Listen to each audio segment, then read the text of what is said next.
कहानी। तेरे भी तो पापा हैं। आज दूसरी रात है इस वृद्धाश्रम में आए हुए मुझे।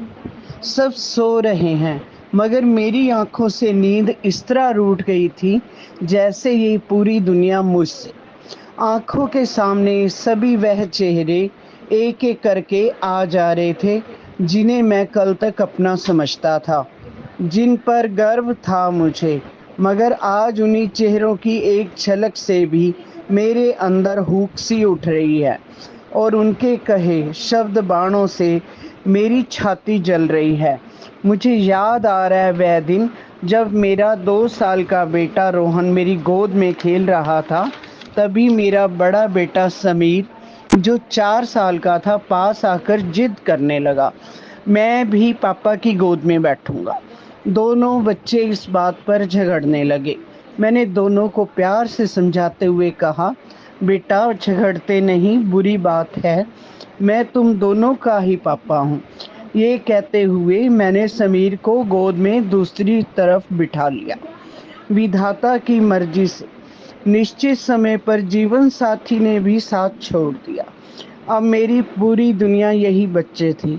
जब दोनों अपने पैरों पर खड़े हुए तो इन्हें गृहस्थ बंधन में बांधा।